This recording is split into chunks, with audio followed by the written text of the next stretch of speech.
Thank you for clicking on the YouTube channel, Nerds in the Hood. On this video, we reviewing Godzilla x Kong, The New Empire. The film's plot synopsis is: the epic battle continues with an explosive, action-packed adventure that follows Kong's journey to find his family through an undiscovered layer of hollow earth, and what he uncovers inadvertently brings forth the most dangerous threat to mankind yet, one that can only be countered by the combined ever-evolving forces of Kong and Godzilla. The cast for the film is: we got Rebecca Hall as Eileen Andrews, Brian Tyree Henry as Bernie Hayes, Dan Stevens as Trapper, and Kayla Hotley as Jai. The movie was meant to be a remake of Son of Kong, but Godzilla was forced into the movie, and it doesn't help the movie in any way, shape, or form. It actually makes it oddly balanced, weirdly flowed,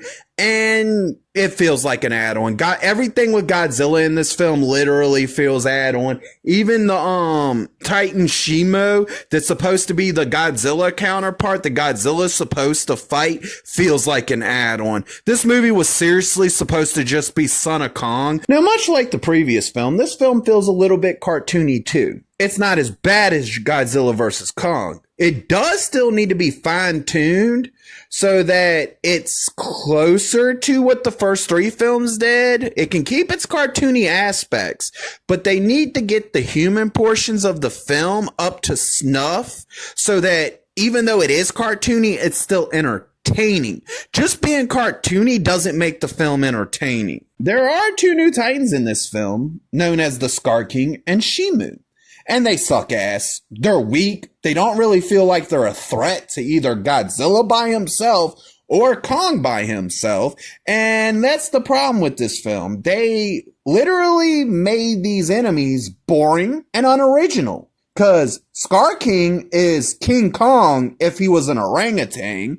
And Shimo is literally Godzilla with ice powers that walks on all fours. In a sea of things that probably irritated the living hell out of me, one thing they did keep from all the other films, and I still love it even in this film, is the way that the Titans emote and express themselves through facial expressions. Which in this film, Kong full on emote shit, and Godzilla still limited to basic facial expressions, but they're still good, and they still do really well. This film tries to keep consistent with the previous films by showing that, yes, these Titans are still smart as hell. And that's a good thing, even though it doesn't do much for the film in this case. Though for the most part of this movie, Godzilla feels like he's just lazily added in because they needed Godzilla in this movie, he does get some really cool ass scenes in this film, particularly one that I really loved where he's absorbing the radiation out of a nuclear plant.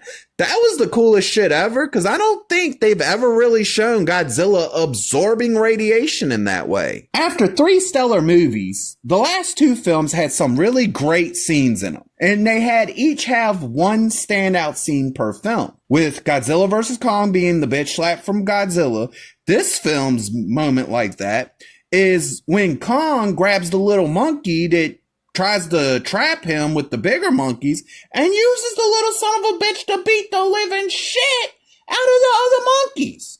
That shit was fucking funny. For the second time in a row, Hollow Earth looks good, but much like the Titan design, it's not hard to get that right when you've already got the templates laid out for you and all you got to do is technically copy and paste that shit into a new movie. As always, the Titan fights look really good in this film, though Godzilla gets the shittiest end of the stick on this one for the majority of the film because the solo fights that he's in, where it doesn't have Kong involved, it's just Godzilla versus another monster, all end in about a minute. They don't really last. Godzilla whips their ass quick as hell. Though the fight scenes are really good in this film, some of them feel really, really, really rushed. This film wants you to believe that Godzilla needs an upgrade and that Kong needs a metal gauntlet to fight two of its weakest enemies. Let's be realistic. Godzilla beat Ghidorah. After beating Ghidorah, there is no other enemies Godzilla is gonna be actually weak against. Alright, here's probably going to be the shocker after hearing everything else I've had to say in this review. There is something that is almost salvages the rest of the film, and it's called the third act. Once the third act pops off, shit gets crazy. Everything goes fucking bananas, and the movie actually becomes finally entertaining. I do have to say that the actors do great with the script that they're given, and this script is actually slightly better than the Godzilla vs. Kong script. But that's not saying a whole lot because it still falls short of its original 3 films. They've improved on their emotional moments, but that's not really a good thing because they went from damn near perfection on emotional moments to some of the worst emotional moments you could possibly have. And now we're back up to just good emotional moments. Realistically, this movie doesn't do anything for the lore at all. It doesn't add anything, even though it creates 2 whole new Titans and has to give you the whole ass backstory for them. You're really not gonna give a shit because it's simple as this.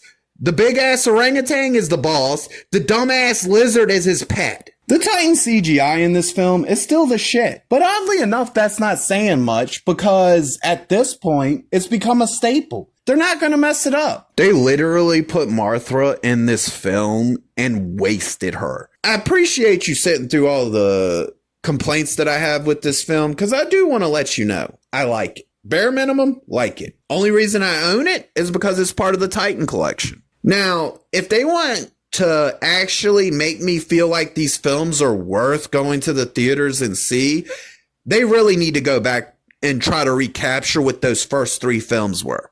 Because those 3 films were probably and will probably always be the best 3 films in the series. And that's not a good thing if you want to continue this Titanverse beyond the next movie. Because realistically, at this moment, I'm not even excited for the next movie. And they've already announced what the name of it's going to be. They've burnt their bridges within 2 films and literally damn near destroyed the Titanverse. So either come back and deliver what you did with them first 3 films, because you set the bar way too damn high to be following it with the stuff that you followed it with. If you can't reach that level, stop. It's done. End it. Move on. Let it die. This film receives the rating of, at least I'm not bored. If you liked the video, please click the thumbs up. If you disagree or agree with me, please leave a comment. And if you really want to see more of me, please hit that subscribe button.